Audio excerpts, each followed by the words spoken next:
Migration de réseau. Rien que cette expression peut donner des frissons à n'importe quel pro de l'informatique. Que vous modernisiez votre infrastructure, fusionniez des sites ou déployiez de nouvelles technologies, une migration réussie est avant tout une question de préparation et d'éviter certains pièges classiques. Aujourd'hui, je vais détailler les 5 erreurs de migration réseau que vous devez absolument éviter. Erreur numéro 1. Sauter ou bâcler la phase d'audit. Honnêtement, celle-ci est rédhibitoire. Trop de migrations commencent avec une vision seulement partielle de l'état actuel.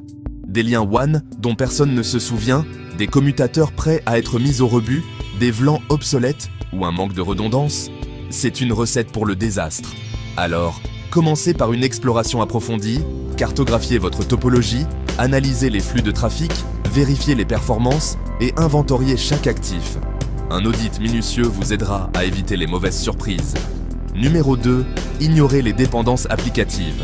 N'oubliez pas, les réseaux n'existent pas en vase clos. Ils transportent vos applications critiques pour l'entreprise. Si vous ne cartographiez pas toutes les dépendances entre les serveurs, les sites et les utilisateurs, vous vous exposez à des pannes inattendues.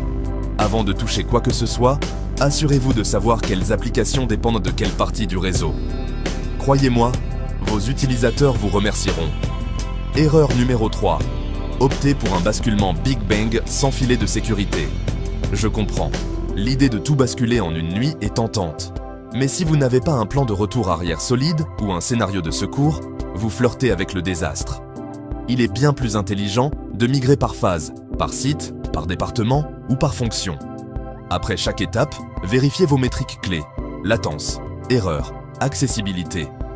Les migrations doivent être progressives, contrôlées et toujours réversibles. 4e erreur, une mauvaise communication entre les équipes.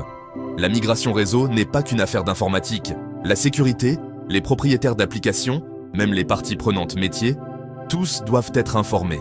Des informations manquées mènent à des tests ratés, des erreurs de configuration et des utilisateurs laissés dans l'ignorance. Une communication claire et régulière et une gouvernance de projets solides font toute la différence. Et enfin, numéro 5, oubliez la surveillance post-migration. Ne criez pas victoire dès que le nouveau réseau est en place. Intégrez-le à vos outils de surveillance, NMS, SIEM, syslog, tableau de bord, tout ce qui est nécessaire. Surveillez attentivement les performances pendant des jours après le basculement.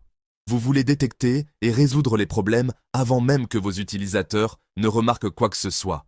Voilà, 5 erreurs à éviter si vous voulez que votre migration réseau soit une transition en douceur et non une histoire d'horreur. Gardez votre méthodologie rigoureuse, restez coordonnés et anticipez toujours ces effets secondaires inattendus. Vous voulez en savoir plus ? Dans ma prochaine vidéo, je vous guiderai pas à pas pour le déploiement d'un WAN hybride en entreprise. Ne la manquez pas.